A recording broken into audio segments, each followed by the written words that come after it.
queria também agradecer ao Luiz Fernando, que me ajudou bastante. Ele é orientando do professor Dr. Antônio Carlos de Azevedo no doutorado e é membro do GPenso.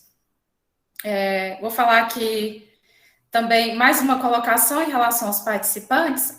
Os 30 minutos finais da palestra serão para perguntas. Então, quem tiver alguma pergunta para fazer para a doutora Samara, pode repassar aí no chat, que a gente vai...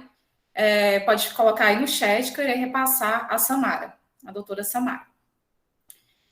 Vou me apresentar aqui rapidamente. Eu irei moderar a palestra essa noite.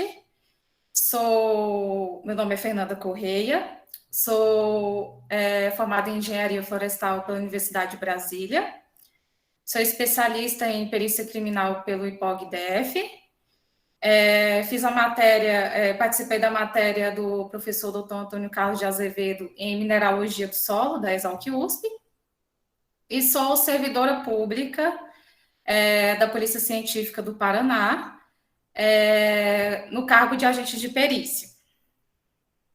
O nosso tema de hoje, ele é referente à mineralogia forense e como ela pode nos ajudar a solucionar um crime.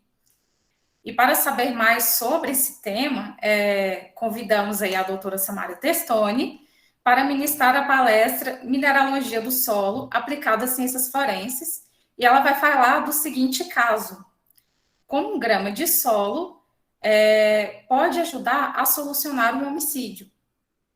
A doutora Samara Testoni é graduada em agronomia pela Universidade do Estado de Santa Catarina, a UDESC, mestre em ciência do solo também pelo UDESC, doutora em ciência do solo pela Universidade Federal do Paraná, a UFPR, e pós-doutoranda pela Universidade Federal de Pelotas. Boa noite, Samara, seja muito bem-vinda. Muito boa noite, Fernanda. Obrigada pela apresentação.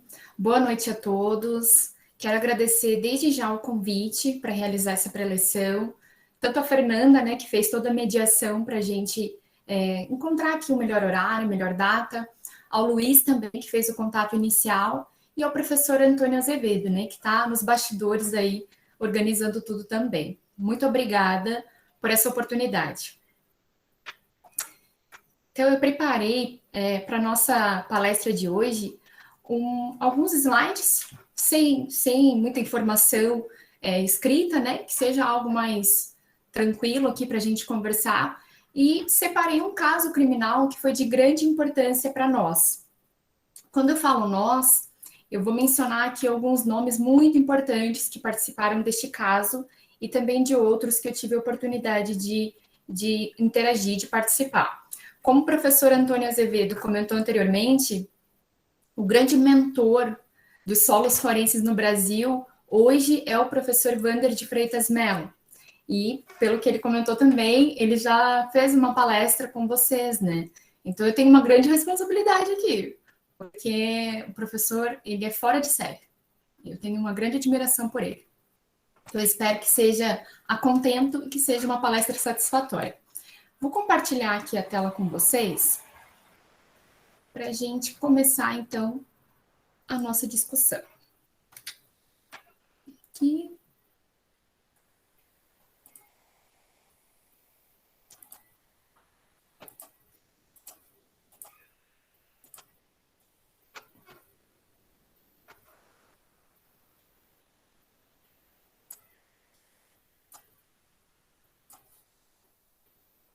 Fernanda, se você puder me confirmar se está em tela cheia, se está indo para frente. Sim, está em tela cheia. Está certinho. Ok. Qualquer interferência que ocorrer no vídeo ou áudio, você pode entrar em contato comigo pelo WhatsApp, tá? Estou aqui acompanhando também, tá bom? Ok, tranquilo. Obrigada, Fernanda. Eu que agradeço. Então, pessoal, essa é a nossa palestra de hoje. Eu gostaria de trazer esse caso para falar um pouquinho mais sobre ele para vocês. E ele é intitulado, então, Como 1 grama de solo pode ajudar a solucionar um homicídio. E esse trabalho, ele teve uma grande participação assim, de diversas áreas da ciência do solo. E uma das que foram determinantes, né, uma das que foi determinante nas nossas conclusões, nas nossas considerações nesse caso criminal real que aconteceu aqui no Brasil, foi justamente a análise mineralógica desse solo. A gente também efetuou diversas outras análises que foram muito elucidativas, então hoje eu pretendo mostrar aqui para vocês um pouco dos nossos resultados. Antes de a gente continuar, gostaria de fazer aqui um breve agradecimento à Universidade Federal de Pelotas e também ao Instituto Nacional de Ciência e Tecnologia Forense, que atualmente me cediam para fazer pós-doutorado, também na área forense, mais voltada, né, para pedologia forense, e também ao grupo de pesquisa em mineralogia de solos, da Exalc, USP. Muito obrigada pelo convite e pela oportunidade de a gente divulgar um pouco o nosso trabalho. Muitos de vocês já devem conhecer, esse aqui é o professor Wander de Freitas Melo, um dos grandes idealizadores desse projeto de microvestígios e vestígios de solos forenses no Brasil. Um projeto que foi lançado no ano de 2015, aprovado pela CAPES, e que rendeu aí dissertações, teses e relatórios também de estágios de pós-doutorado. Então, são diversos os frutos, né, desse projeto de vestígios forenses nas mais diversas áreas do conhecimento, inclusive na área de ciência do solo. Esse trabalho ele foi desenvolvido na Universidade Federal do Paraná, no ano de 2018, e também teve o apoio financeiro da CAPES.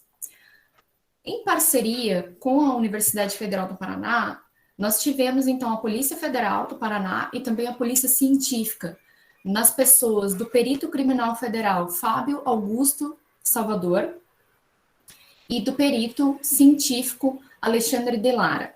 Esses dois peritos são, o que eu posso dizer, inspiradores. São pessoas que, além de desenvolver o seu trabalho de forma exímia, ainda têm essa preocupação científica, essa preocupação acadêmica, de a gente se aproximar realmente da polícia e poder contribuir com todo o nosso experimento, com os nossos ensaios acadêmicos e científicos, na calibração desses ensaios em cenas de crime reais.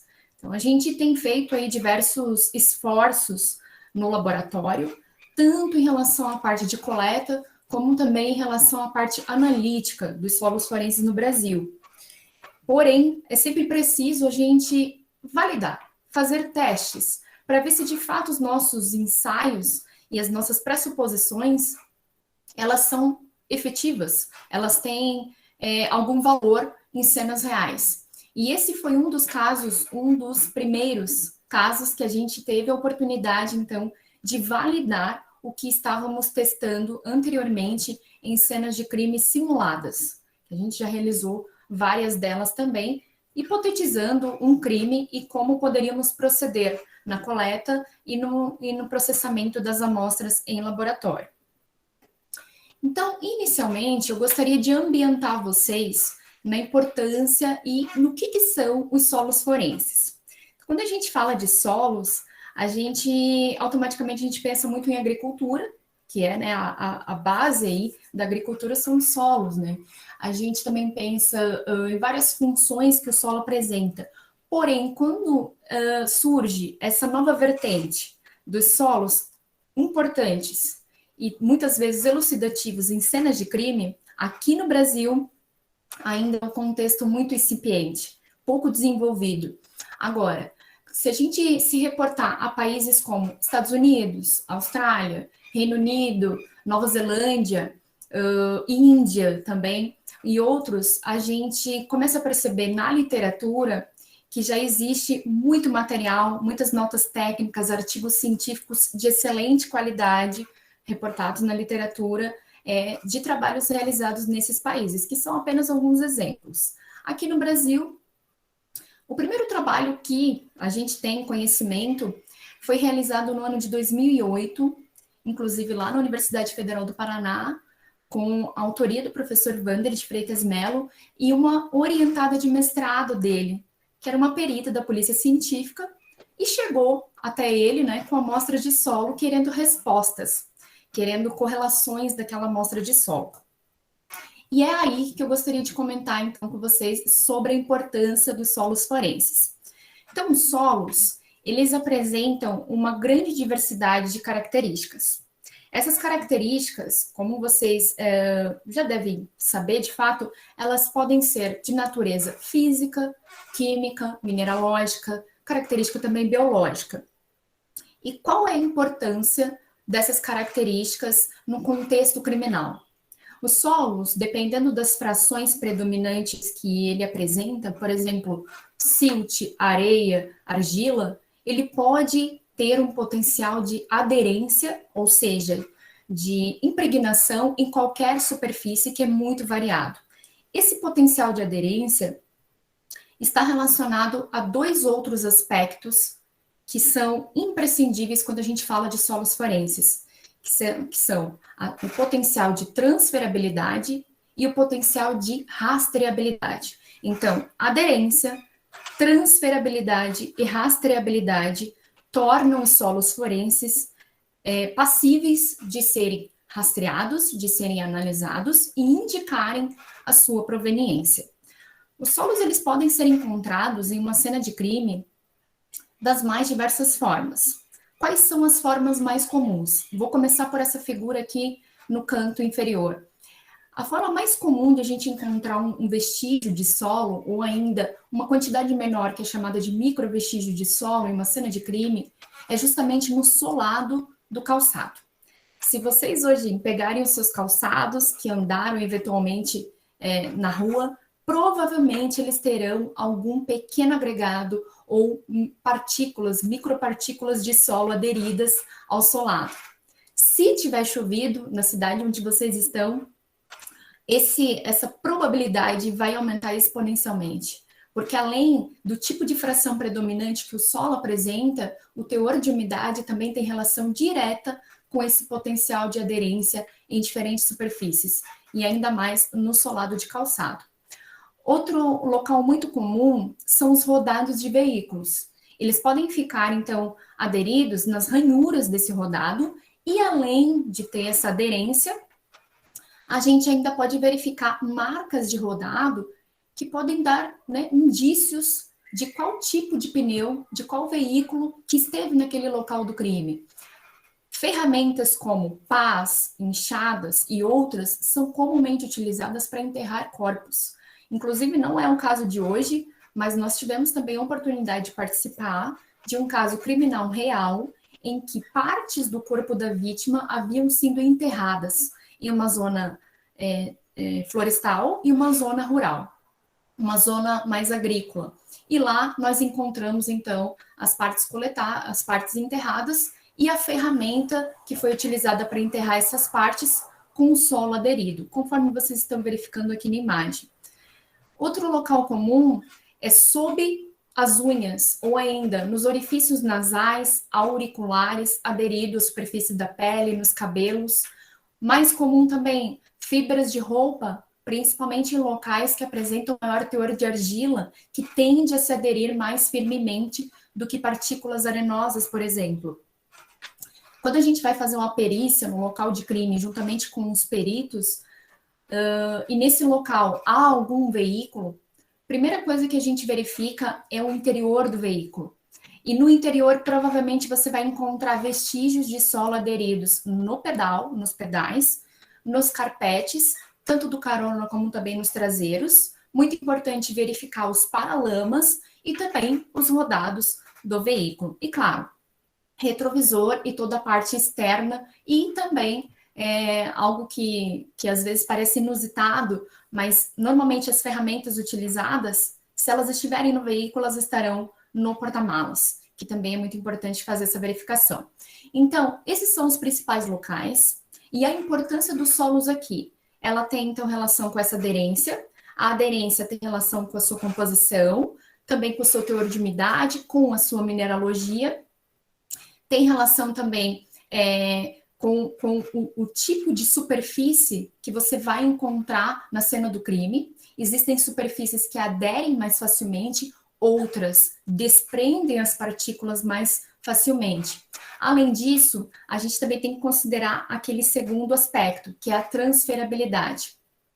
uma vez que o solo está aderido a qualquer tipo de superfície, ele poderá ser transferido para outro local. E nessa transferência, a gente estabelece o potencial de rastreabilidade desse solo. Se ele foi transferido em uma sequência cronológica e espacial distinta, então ele é possível de ser rastreado. E a gente vai descobrir quais são as características ou as propriedades do solo que permitem esse rastreamento. Existem aqui, então, pessoal, 5 fatores e 4 processos que são os gerais, né, responsáveis pela formação dos solos. Então, nós temos como 5 fatores o clima, e aqui a gente destaca principalmente a temperatura e o índice de pluviosidade. Temos também o material de origem, né, nada mais, nada menos são as rochas, podem ser sedimentares, ígneas ou magmáticas, e ainda metamórficas. Temos a posição do solo na paisagem, ou, né, todas as características do relevo. Temos também os organismos, e aqui como organismos a gente pode inserir não só aqueles micro-organismos, mas como também a fauna do solo e até mesmo, em alguns casos, a ação antrópica. E também temos o fator passivo, que é o tempo. Então, esses 5 fatores, eles vão atuar concomitantemente e continuamente lá na natureza, com 4 processos, que são as adições, as remoções, as transformações e as translocações de materiais. Então, esses 5 fatores, esses 4 processos vão gerar uma grande variabilidade de solos. Essa variabilidade de solos permite que eles sejam discriminados. Por quê?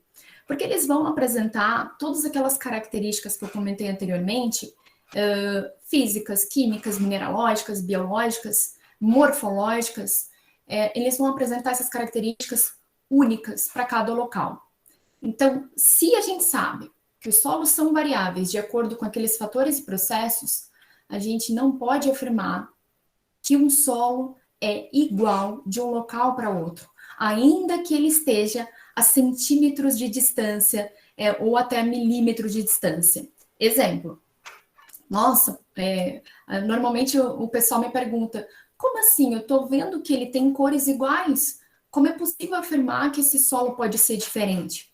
Vou dar aqui um exemplo muito hipotético para vocês. Se nós temos uma porção de solo aqui e uma porção de solo alocada de forma adjacente, poucos centímetros desse primeiro local, se uma folha de árvore cair nesse local e não cair aqui, a dinâmica da matéria orgânica já vai ser muito distinta.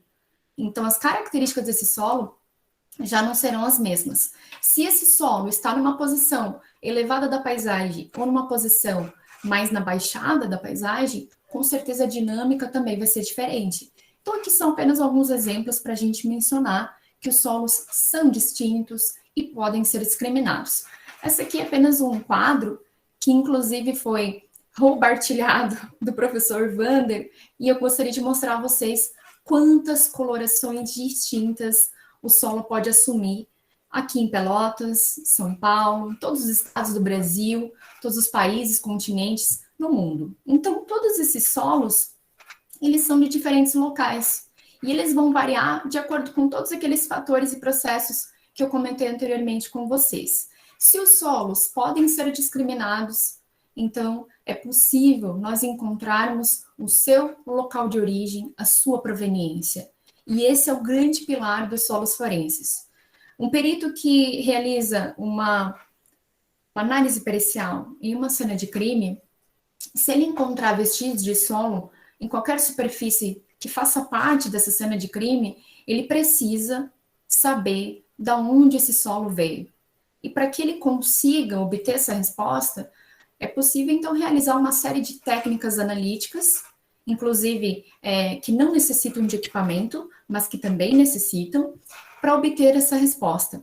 Dependendo do tipo de solo, dependendo da quantidade encontrada, da condição com que esse solo chega no laboratório, se ele se encontra em forma de partículas ou em forma de torrões, por exemplo, dependendo dos equipamentos disponíveis, da urgência da Polícia Federal, ou científica, ou civil, dependendo da viabilidade de custos, dessa série de fatores, você pode selecionar uma metodologia que seja adequada para o seu caso criminal, que envolva vestígios de solo. Hoje eu vou apresentar aqui para vocês, nesse caso, uma das metodologias mais importantes hoje utilizada para a discriminação de vestígios de solo em cenas de crime. Então vamos lá, pessoal. Vou entrar aqui agora no caso em si, comentando com vocês um pouquinho desse contexto. Então, feita essa breve introdução, só para a gente tentar entender qual que é a diferença do solo agrícola, né, para esse solo mais forense, qual é a importância do solo, por que ele pode ser discriminado, esses potenciais que ele apresenta, quais são as características mais elucidativas que o solo pode revelar. A gente precisa descobrir isso com base na análise que a gente vai fazer e também com base no tratamento estatístico que será realizado. Nessa análise de um caso criminal real, houve então o assassinato de uma jovem, essa jovem que vocês estão visualizando aqui nessa foto do canto superior esquerdo, essa jovem chamada Andriele. Se vocês tiverem curiosidade sobre esse caso, vocês podem digitar na pesquisa caso Andriele. Vai surgir várias notícias, foi um caso de grande repercussão. Ele ocorreu na região metropolitana de Curitiba, no ano de 2019. E a grande repercussão aqui, ela tem relação com o envolvimento, como principal suspeito, de um ex-policial militar, que é o Diogo, esse que também está na foto. Esse ex-policial militar era parceiro da Andriele. E eles haviam terminado o relacionamento na época e ele estava tentando reatar com a moça. Então, são alguns dos fatos que vocês vão encontrar de forma pública. Poucas evidências estavam presentes na cena do crime como um todo. Poucas evidências de que tipo? Normalmente, as principais evidências que a perícia se baseia para investigar qualquer caso criminal, elas partem principalmente da impressão digital, né? Além de fios de cabelo, manchas de sangue, sêmen e quaisquer outros vestígios dessa natureza. Porém, nesse caso, o solo acabou ganhando destaque porque um veículo que estava envolvido nesse caso, ele teve uma tentativa de adulteração, foi tentado atear fogo nesse veículo, e acabou, então, se perdendo muitas dessas características, dessas evidências orgânicas dentro desse veículo. E aí o solo, que estava na parte externa do veículo, ele acabou ganhando um grande foco nesse caso. E foi aí, então, que eu e o professor Wander, na época, entramos em ação. Nós já tínhamos, então, um protocolo, que é o Procedimento Operacional Padrão de Solos, que é o POP de solos. O POP, ele existe para todos os tipos de evidências em cena de crime, e a gente desenvolveu esse POP para nos nortearmos com relação à coleta na cena de crime simulada e real. Então, aqui chegou um grande momento, vamos colocar em prática tudo que até então estávamos experimentando, testando, e vamos ver, será que a gente consegue ajudar, responder as perguntas que a perícia está fazendo? Então, aqui, pessoal, quero mostrar a vocês esse mapa de alguns locais de coleta. Então, nós coletamos amostras na cidade de Colombo, que está localizada na região metropolitana de Curitiba, no estado do Paraná. Também coletamos amostras na Estrada Graciosa, na rodovia estadual PR-410, na cidade de Curitiba e no veículo do suspeito, que é o ex-policial militar. Uma primeira pergunta que vocês podem estar se fazendo aqui por que coletar em tantos locais diferentes e não apenas no veículo, né? O veículo foi o único objeto, né, associado à cena do crime, então, para que perder tempo? Para que gastar investimento nessas coletas? Essa é uma pergunta que é bastante recorrente. Quando a gente faz a coleta de solos, a gente não realiza apenas a coleta na cena de crime. Sempre que houver essa viabilidade e que for de fato interessante na investigação, a gente também coleta em locais associados à cena do crime. Existe todo um contexto de pessoas que são testemunhas e revelam por onde os suspeitos estiveram, ou o veículo por onde ele passou. Então, a importância de a gente coletar em locais distintos, ela está relacionada a isso. Pode ser que o crime tenha apresentado um desfecho naquele local, mas ele não se iniciou lá. E é preciso, então, que a gente faça essa rastreabilidade do solo em outros locais. Colombo foi inserida aqui porque Andriele residia nessa cidade.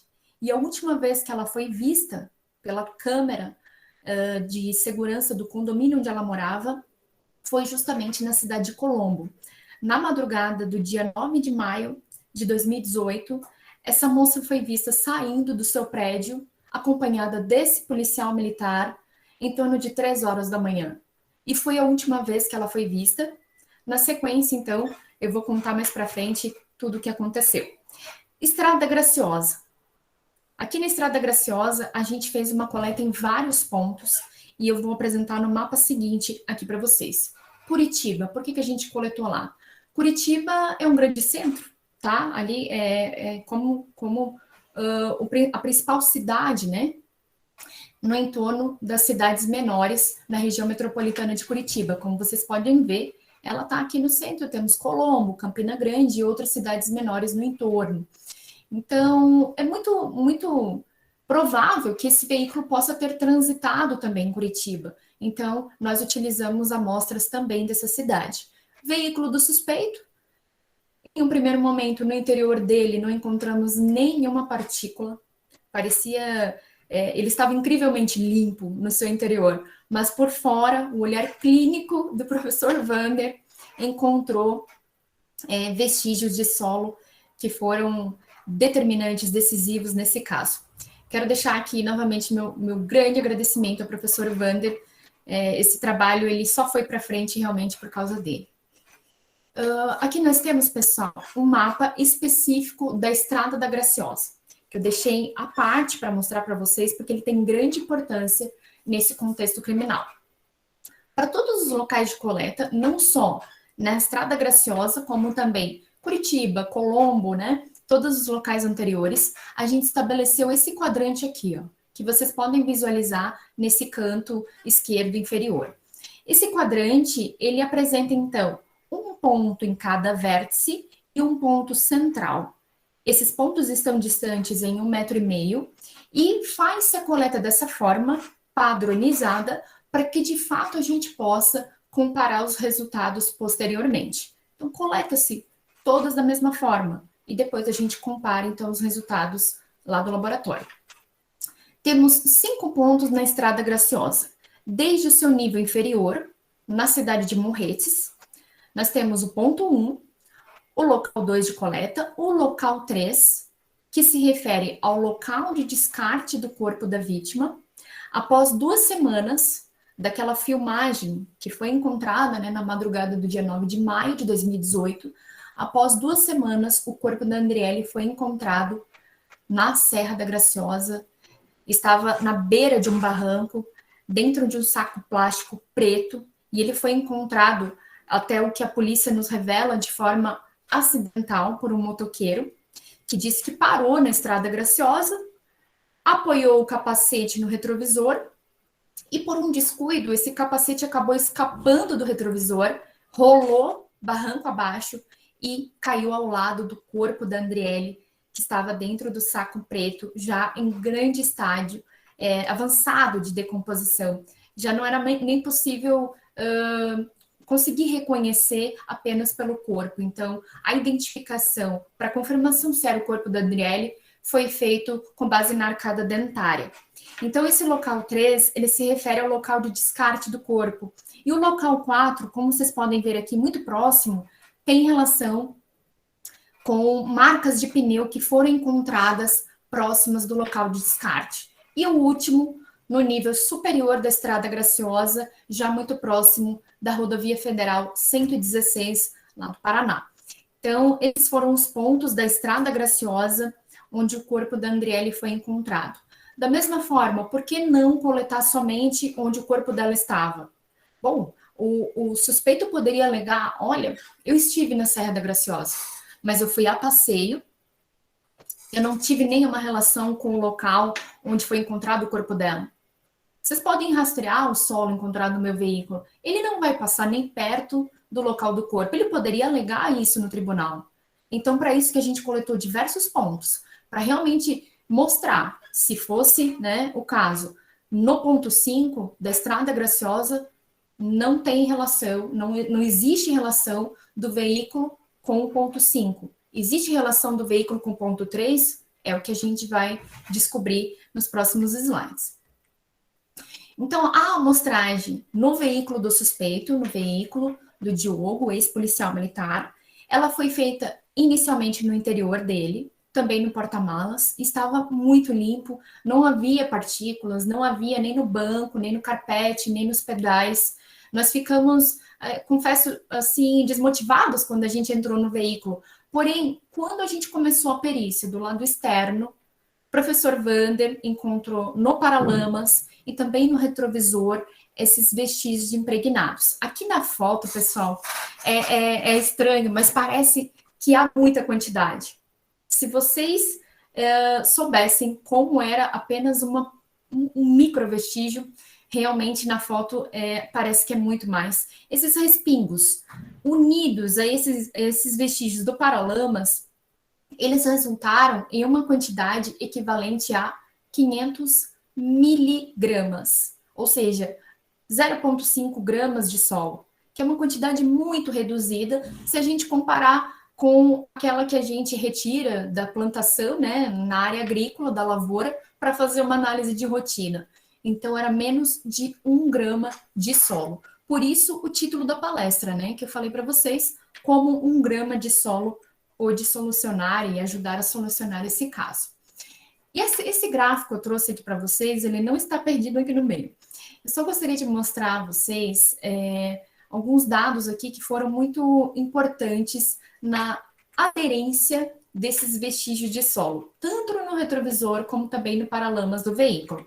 Então, aqui a gente tem, pessoal, no eixo X do gráfico, as horas, de 0 a 26. Temos também aqui a precipitação volumétrica em milímetros de 0 a 4,50 milímetros, nas linhas azul, vermelho e verde, do dia 7 até o dia 9 de maio de 2018.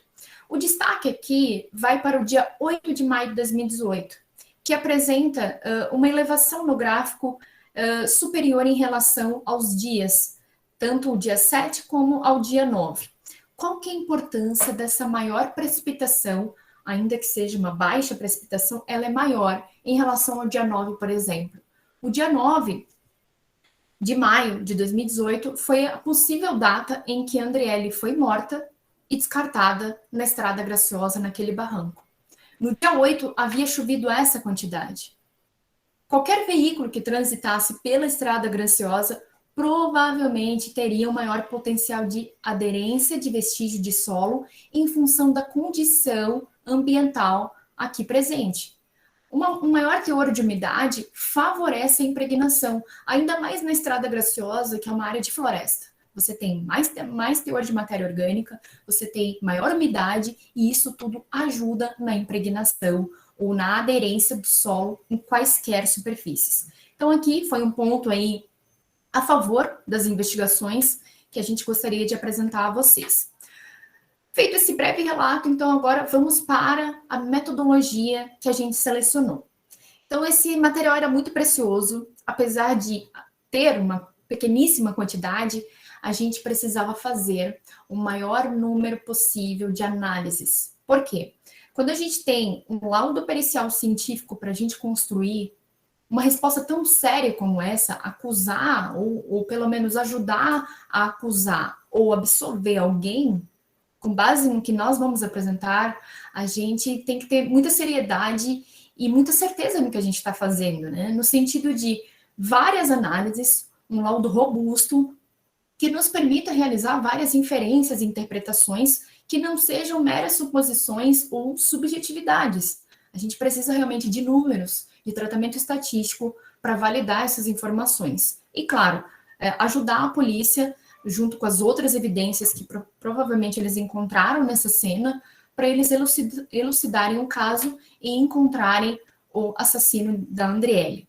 Então, nós tomamos as amostras de solo, procedemos ao fracionamento físico delas, separamos a fração areia da fração silt, argila e matéria orgânica.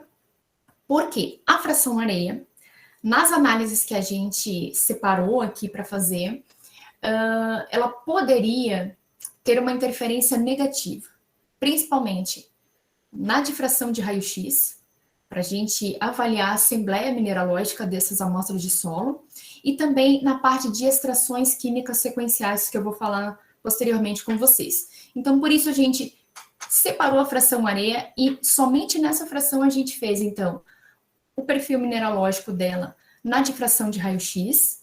Realizamos também o método que é o EPA 3052, uma extração com ácido fluorídrico e ácido nítrico, que te fornece os teores semitotais presentes aí na amostra, os teores químicos, né, presentes nessa fração.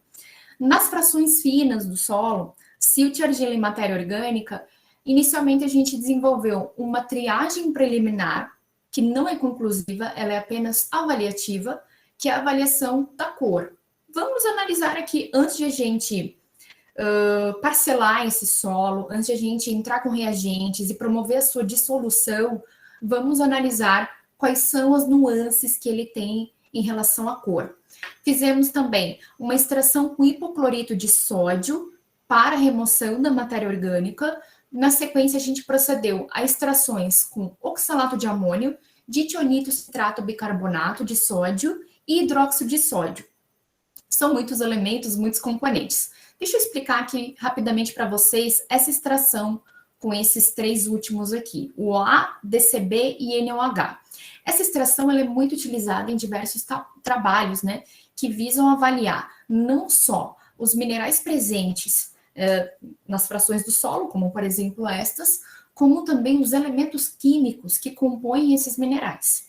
E aí a gente pode encontrar informações muito valiosas. Por quê? Você consegue, com base numa extração química sequencial desse solo, obter informações que podem predizer o seu ambiente de formação, os minerais que participaram da pedogênese desse solo e provavelmente serão muito úteis na indicação da proveniência desse solo.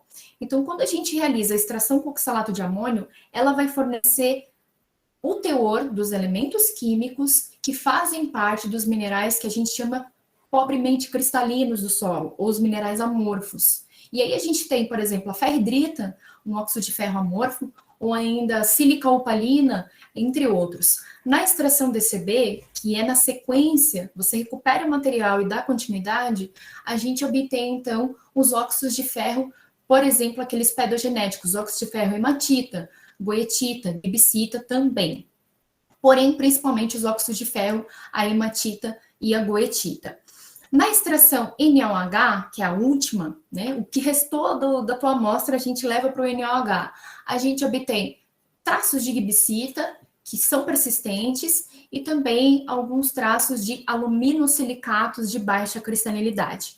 Nesse processo existem várias subetapas e existem aí concentrações, tempos de reação muito distintos para que a gente consiga fazer essa análise. É como se nós pudéssemos imaginar assim, pessoal. Vamos imaginar uma cebola. Uma cebola que a gente usa para fazer tempero na nossa cozinha. É como se a gente precisasse tirar todos os anéis dessa cebola e cada um desses anéis fosse uma dessas parcelas dos minerais do solo. Então, a tua cebola é uma amostra de solo. A primeira camada mais externa da cebola vai ser os teus óxidos de ferro, óxidos de silício, de alumínio, com baixa cristalinidade. Uma mineralogia que é muito fácil de a gente extrair, fácil de solução. Na sequência, você entra analisando e removendo a segunda camada da cebola. E assim você vai até dissolver essa amostra por completo. Poxa, mas por que não analisar somente no DRX? Você já teria lá os reflexos, ou picos, referentes a cada mineral. A diferença é que, quando a gente consegue, além de analisar os minerais, saber qual o teor do ferro, do silício, do potássio, naquele feldspato, etc., todos os elementos químicos que compõem esses minerais, a gente tem uma informação muito mais precisa, muito mais acurada desse material. Então, por isso a importância das extrações. Aí vocês devem estar se perguntando, poxa, se essa análise é tão importante assim, então ela provavelmente é realizada em todos os locais. Negativo. Como eu falei para vocês, a escolha da metodologia ideal vai depender de uma série de fatores. Para os solos brasileiros, que têm um clima predominantemente tropical, uma condição de intemperismo mais intensa, fatores aí e processos atuando de uma maneira muito distinta de um país, por exemplo, de clima temperado, para os nossos solos, nessas condições, essas análises são as mais viáveis hoje. São demoradas, são caras, mas elas trazem respostas muito assertivas. Agora, num país como, por exemplo, o Reino Unido, você tem um teor de matéria orgânica em alguns locais, por ser de clima temperado, o teor de matéria orgânica muito elevado. Então, você consegue obter informações muito valiosas também, em função dessa dinâmica da matéria orgânica, com base na cromatografia gasosa, por exemplo. Então, depende do tipo de solo. Não que aqui não existam, por exemplo, organossolos, né? Então, vai depender do tipo de solo, da região e de vários outros fatores. Análise visual, pessoal, só para mostrar a vocês. Temos aqui 7 grupos de amostras e a gente tem, então, grupos em que todos esses frascos centrais nas imagens se referem ao solo recuperado do veículo. E os demais que contornam esse frasco se referem a diferentes locais, diferentes cidades. Gostaria de chamar a atenção de vocês para esse grupo 3 aqui, ó. Vocês concordam que a nuance, a tonalidade, a gente chama de valor e croma na cor, né, pedológica, mas vamos chamar aqui de tonalidade do solo.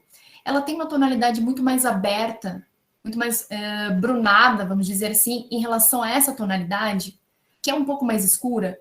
Então, visualmente, a gente já pode diferenciar. Esses solos não são iguais. Visualmente, apenas num caráter preliminar de triagem. Conclusões ainda não podem ser feitas nesse estágio. Esse aqui foi o primeiro resultado que a gente obteve. Não quero me alongar, senão, né, vou passar do tempo. A gente escolheu, então, as amostras aleatórias e comparamos a amostra de alguns locais com a amostra do veículo do suspeito, aquela que a gente tirou do paralamas e do retrovisor do carro. E o que a gente conseguiu observar? Que apenas na amostra retirada do veículo do suspeito e apenas na amostra recolhida, né, coletada, próximo ao local de descarte do corpo da Andriele, a gente encontrou o feldespato potássico, que é esse pico ou esse reflexo que está sendo indicado aqui.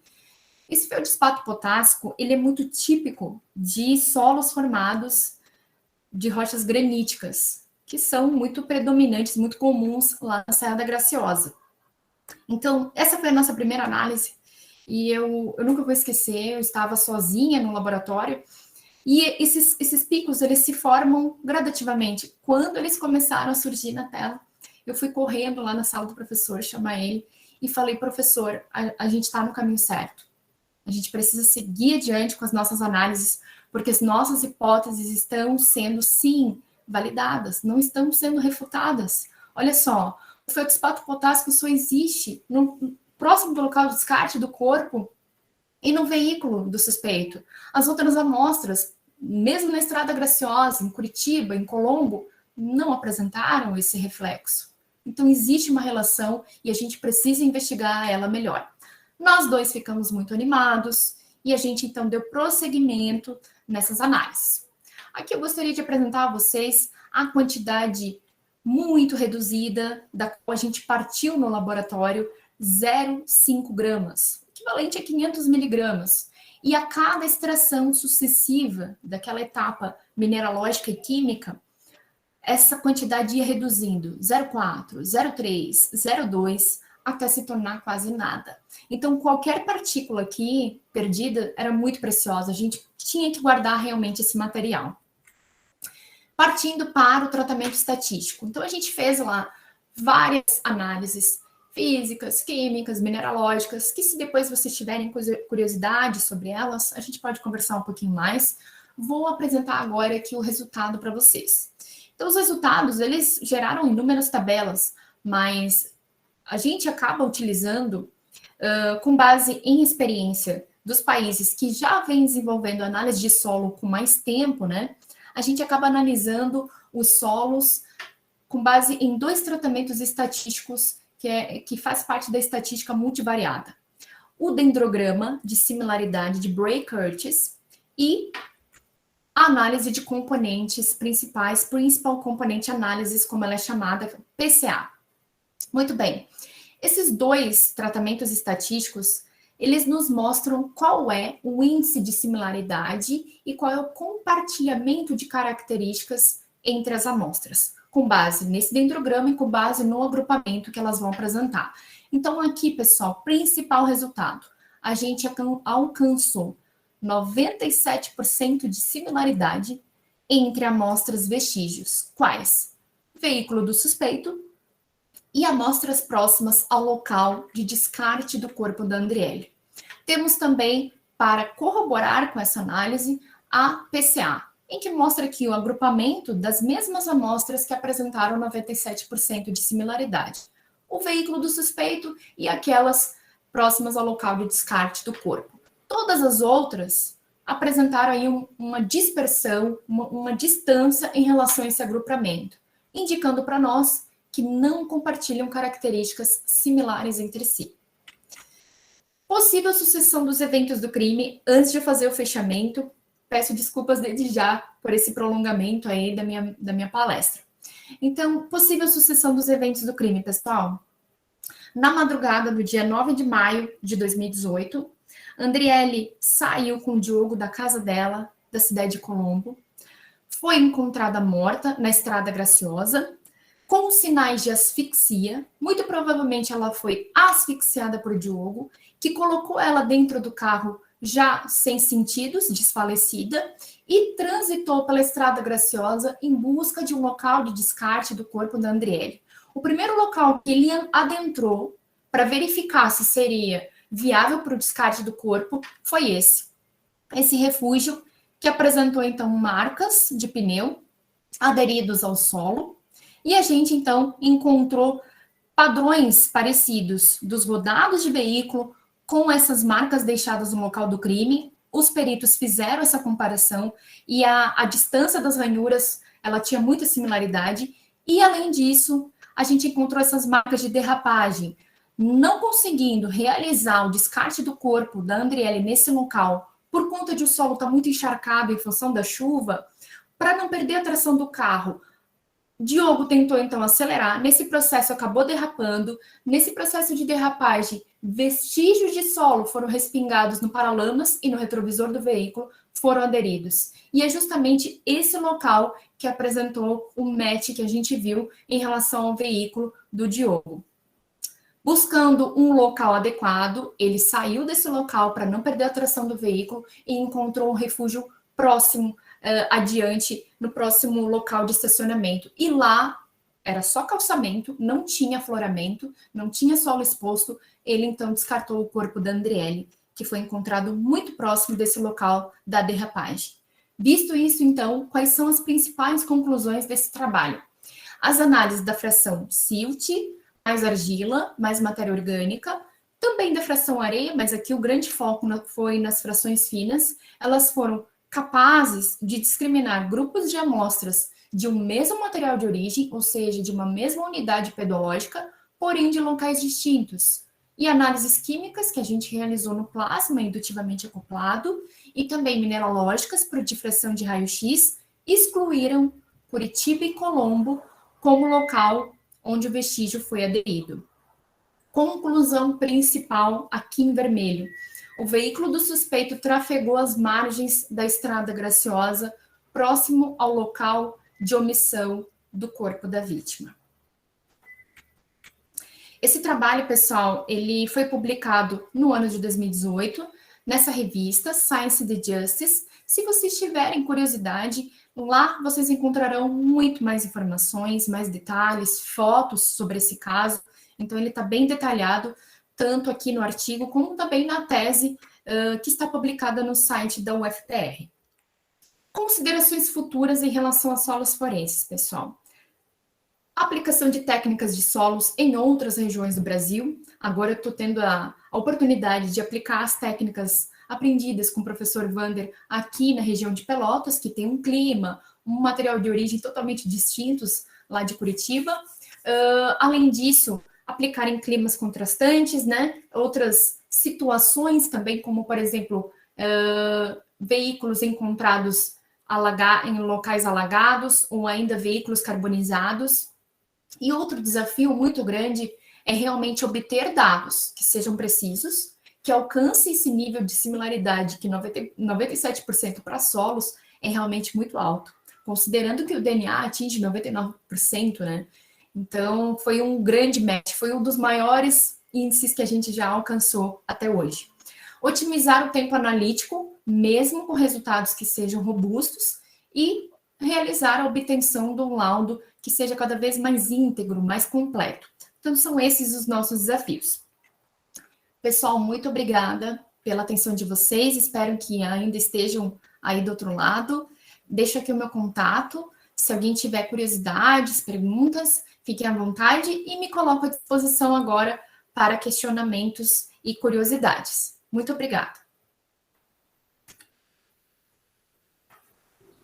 Obrigada, Samara. Eu vou aqui repassar algumas perguntas que foram realizadas. Uma das perguntas é quais os procedimentos e métodos para rastreabilidade do solo do local do crime. Colocou aqui que me refiro a saber que aquele solo é de fato do local exato do crime. Olha, é uma ótima pergunta, agradeço. Realmente é um trabalho muito minucioso.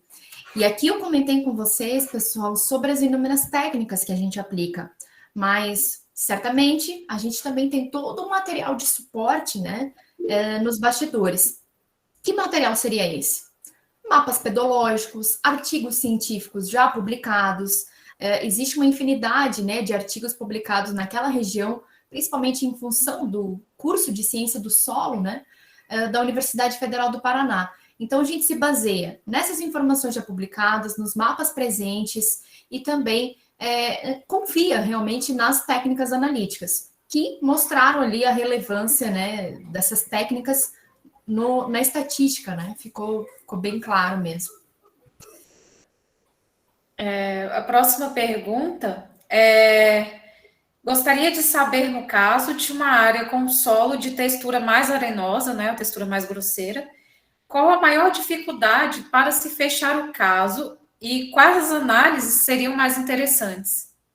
Olha, a maior dificuldade para a gente realmente fechar um caso ou descobrir a proveniência do solo é a gente definir qual é a metodologia ideal e se ela vai de fato responder isso que a gente quer, a proveniência dele. No caso de solos arenosos, a gente tem um trabalho que está também na tese da UFPR, que a gente fez o estudo da fração areia em cenas de crime simulado. E o que a gente fez? Estudamos a morfologia das partículas com microscopia eletrônica de varredura associada à espectroscopia por energia dispersiva, ou seja, além de você obter diâmetro, perímetro, textura, rugosidade da partícula, a gente também consegue saber quais os elementos que aquela partícula apresenta de forma semi-quantitativa pelo EDX. Então, essa é uma técnica que eu recomendaria em solos arenosos e também aquele método 3052 para dissolução pseudo-total da fração areia. Se você tiver tempo e equipamentos para isso, é muito interessante. A próxima pergunta é: você conhece alguma iniciativa de bancos de solos no Brasil para fins forenses? Olha, eu dou até um sorrisão aqui, Fernanda, porque esse era um sonho nosso, né? Meu e do Vander, mas acreditem, o curso de doutorado ele passa voando. Ainda mais com muitos casos criminais surgindo, né? E disciplinas e tudo mais para a gente fazer. A gente não conseguiu desenvolver esse que era um dos nossos sonhos, né? Mas felizmente, na sequência, entrou no mestrado o Matheus Silva, que hoje trabalha na Polícia Científica em Curitiba, e ele criou, no trabalho de mestrado dele, um banco de solos. Ele alimentou com os nossos dados e também com os dados que ele fez de toda a região. Então, esse trabalho ele é incrível. Se vocês puderem visitar, é o Departamento de Geologia da UFPR. Realmente já tem também uma relação dessa questão de banco de dados também na Polícia Científica do Paraná, né, que começou recentemente. Isso. E, se eu não me engano, eu acho que é o Realmente, primeiro do Brasil, Fernando. Eu acho que é o primeiro. acredito que sim. É que é um trabalho, assim, realmente que é pioneiro, né? Ele está se iniciando ali. Acho que o seu trabalho foi um dos pioneiros aí também nessa área. Temos alguns artigos científicos internacionais, né, que falam também sobre a questão da perícia forense. Tem artigos incríveis. Tem São artigos incríveis. assim, que realmente fazem a gente se apaixonar. Essa área forense é muito atrativa, né? Principalmente a questão da sola de sapato, né? Acho que é um dos que mais tem contribuído aí. Hoje não deu tempo, mas eu geralmente eu menciono as obras do Arthur Conan Doyle, né? Que tinha um ator, um personagem principal, Sherlock Holmes. E ele fala em 2 momentos, no Sinal dos Quatro e o Estudo em Vermelho, de sinais de lama, de barro. Ele menciona isso, é incrível. O solo já tinha importância lá em 1800. Lá atrás, né? Vamos aqui para uma próxima pergunta. Tem uma pergunta aqui, perguntando se, no caso, ele foi condenado e qual foi a relevância do trabalho na justiça. Olha, na época, assim, foi um trabalho muito divisor de água, sabe? Eu tava arrumando a malinha para ir pro sanduíche e o Vander falou: olha, você vai ficar aqui. Você não vai me deixar sozinho com esse monte de análise, não. Aí eu falei: que isso, professor? Eu já tô indo. Tchau, tchau. E fui. Aí ele ficou no laboratório fazendo as análises. Até hoje ele fala: você tem que me agradecer. Eu já agradeci milhões de vezes. Aí eu falei: olha, professor, fica aí, capricha, que eu tô aqui de longe fazendo a estatística e tudo que eu puder para ajudar. E esse trabalho, ele teve uma grande repercussão em função de alguém que deveria estar protegendo a sociedade, né? Um policial militar está envolvido. E, além disso, toda essa questão de adulteração do veículo foi uma coisa muito, muito maquiavélica, né? Então, a gente ficou, assim, na época, muito chocado. Teve várias revelações que a gente viu na internet, né? Da defesa do Diogo. Nossa, eles se contradizem. Ah, não, ele não esteve na Estrada Graciosa. Sim, ele esteve, agora que ele lembrou. Era o irmão gêmeo dele dirigindo, não era ele. Sabe, várias coisas. E na época saiu até uma reportagem no Globo, a gente pensou, nossa, que legal. A gente foi ver a reportagem, chamaram de barro. Eu pensei, tudo bem, solo é para nós, né?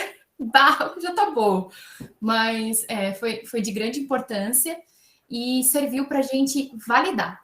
Vamos lá ver se o que a gente está hipotetizando aqui de forma empírica, ele está funcionando mesmo na prática. E foi dessa forma. E hoje ainda não foi julgado, principalmente por conta da pandemia. Ele está detido, aguardando agora o tribunal do júri popular. Inclusive, até o Vander fala: olha, talvez a gente vai ser chamado lá para explicar esse negócio aqui. Eu falei: meu Deus, professor, quero ver mais. Até porque a polícia militar em si é que chega primeiro ali no local de crime, então eles são os primeiros a ter acesso ao local, né? Então é um caso assim até mais curioso, porque eles são os primeiros a ter acesso, né? A quinta pergunta é: existe algum caso específico em que a microbiologia do solo ajudou na resolução de algum caso e como que funciona? Existe o que a gente chama de DNA do solo, que são basicamente fungos e bactérias. Não aqui no Brasil, mas com a supervisora, que eu tive a oportunidade única de aprender muitas técnicas e trabalhar com ela na Escócia, no Reino Unido. A doutora Lorna Dawson. E ela é fera, ela é uma das melhores do mundo nessa área de solos forenses, voltada para a parte orgânica. Aquilo que eu extraio com o hipoclorito, com o peróxido de hidrogênio, ela guarda. Ela é nessa matéria orgânica que ela encontra respostas, principalmente em função do tipo de solo que tem lá, né? Com mais predominância, aqueles solos muito pretos, uma grande camada orgânica, são muito diferentes do Brasil. São solos maravilhosos. E, realmente, ela tem vários trabalhos com a microbiologia do solo e com essa parte da matéria orgânica. A gente está para publicar um realizado aqui no Brasil sobre a matéria orgânica do solo. Depois de 2 anos, esse trabalho de doutorado ainda reverbera produtos, né? Então a gente está tentando publicar esse da matéria orgânica. Espero que logo ele esteja disponível. É para ver o tanto assim que a ciência do solo contribui nessa área, né? Desde os minerais Contribui. primários, os minerais É. secundários ali, os argilominerais, os óxidos, né? Na O solo tem coloração. muita informação, né, Tem Fernanda? muita informação a questão da matéria orgânica, né? Então é extremamente rico. A sexta pergunta é um outro questionamento. Essas análises, elas são feitas em sigilo, me refiro pela segurança da pesquisadora. Olha, elas são feitas. Não são feitas em sigilo. Era o que deveria ser, né? Mas o nosso laboratório, lá da UFPR, não é credenciado. Eu até nem sei se existe esse tipo de trabalho aqui no Brasil. Lá na Escócia, o laboratório de solos forenses era credenciado. Eu pude entrar só uma vez, e assim, com aquela roupa de astronauta, né? Tinha que estar contaminação zero, porque a fração principal era a matéria orgânica e poderia sofrer contaminação com ceras das nossas mãos e outros compostos. Então eu fui uma vez, era credenciado, era tudo registrado, é um trabalho bem minucioso. Mas olha, do jeito que estamos indo, eu diria que nos próximos anos, décadas, isso com certeza é uma grande possibilidade aqui no Brasil. Que bom. Eu vou fazer aqui uma pergunta também. Quais foram assim as frações ou minerais predominantes no local de estudo? Eu sei que você falou um pouco aí sobre o feldspato potássico, sobre a questão dos óxidos aí que ajudou bastante na coloração, né? Principalmente os óxidos de ferro. Quais foram assim os principais minerais que foram encontrados no local em estudo? Olha, os principais minerais, Fernanda, são aqueles arroz de festa, eu costumo dizer.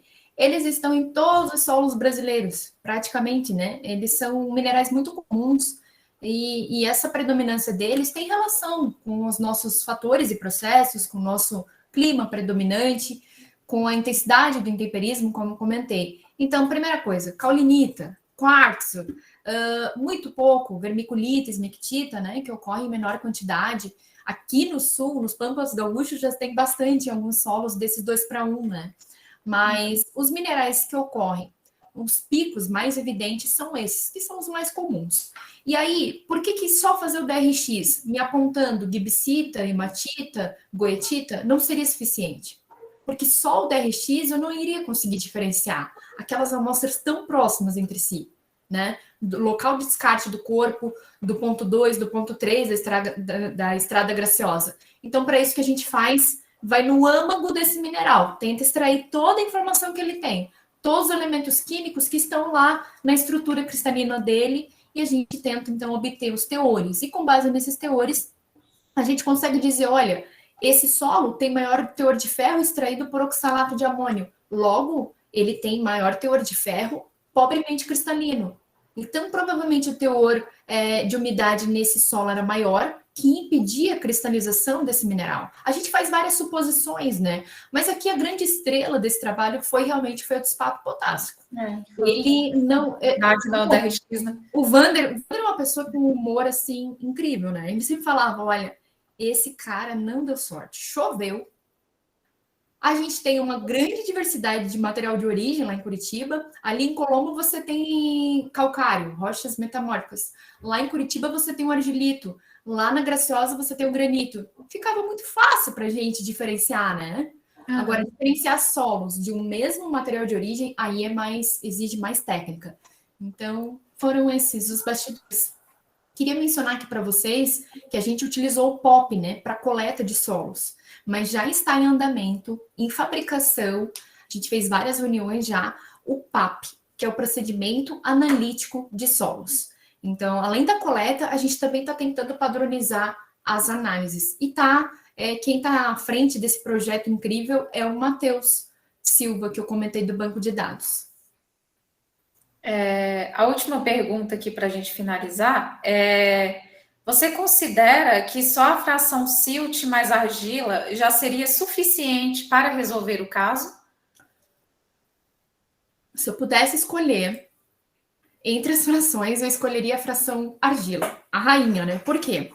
A gente sabe, lá da física, né, do solo, que quanto maior o tamanho da partícula, menor a área superficial específica que ela apresenta. Para argila, isso é o oposto, né? Ela tem um tamanho muito diminuto, né? Menos de 2 micrômetros. Então, ela tem uma grande área, uma grande área. E essa grande área superficial faz com que ela seja muito responsiva aos fatores, aos processos, ao intemperismo, à ação da hidrólise de todas as reações químicas e à ação dos reagentes lá no laboratório. Se eu aplicar os reagentes com a mesma concentração, da mesma natureza na areia, não vai ter o mesmo efeito, porque a área superficial específica da areia é menor. Então a gente vai na argila. Mas aí também tem aquela questão. E se for numa praia, um solo arenoso? Aí você tem que lançar mão de outras técnicas. Não dá para ficar só na argila. Ok. Até porque os argilominerais, eles são bem mais diversificados, né? Os minerais 2 para Isso. 1, os minerais 1 para 1 também, que são mais intemperizados e tudo mais, tem menores partículas. Vou repassar aqui também alguns elogios. A Elisângela de Freitas Mariano, parabéns, Samara, gosto muito de filmes policiais. Nunca tinha pensado no solo como elemento decisivo em um crime. Da Liliane Marques de Souza, parabéns pelo excelente trabalho e apresentação. Da Heloíse Melo de Moraes, parabéns, Samara e professor Vander, pelo excelente trabalho. Tem a Larissa Gomes, que falou que utiliza a mineralogia na pesquisa em pedogeomorfologia, e vim parar aqui. Amei assistir a palestra, pela forma como você detalha, dos detalhes, como você trata a sua pesquisa, e dá para ver que você gosta muito do seu trabalho. Parabéns. Essa paixão realmente ela surgiu porque o professor Vander nos incentiva, né? É uma pessoa assim que tem grande apreço pelo que ele faz, então ele é um grande incentivador. Se o conhecimento pouco que tenho hoje existe, foi por causa dele, porque ele realmente puxou, ele acreditou em mim e ele foi o decisivo nesse trabalho, né? As ideias, todas as tentativas são com base na experiência, na grande experiência em química e mineralogia que ele tem. Ok, então. Pessoal, eu peço aos participantes, se vocês tiverem mais alguma curiosidade em relação ao tema, vocês podem entrar em contato com a doutora Samara. E eu quero agradecer aqui, Samara, por poder compartilhar aqui conosco seus conhecimentos na área. Sua palestra foi excelente. Quero agradecer aqui no nome de todos, também de todos os participantes. Eu vi que tem bastante elogio. Eu sei que eu vou ficar aqui muito tempo lendo, que tem bastante elogio. Gostaria também de agradecer novamente aí ao pessoal do GPenso, né? Pessoal do grupo de mineralogia do solo da Exalc USP. E eu queria pedir para finalizar aqui a palestra, pessoal, para vocês ligarem rapidamente a câmera, só para a gente tirar um print aqui de uma foto.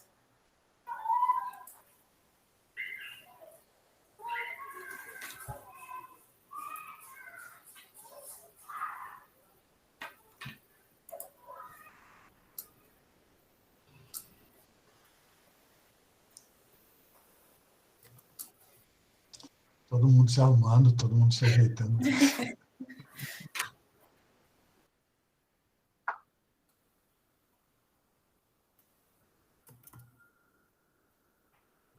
Legal. Eu acho que Pode deu ser, certo. No mais é isso.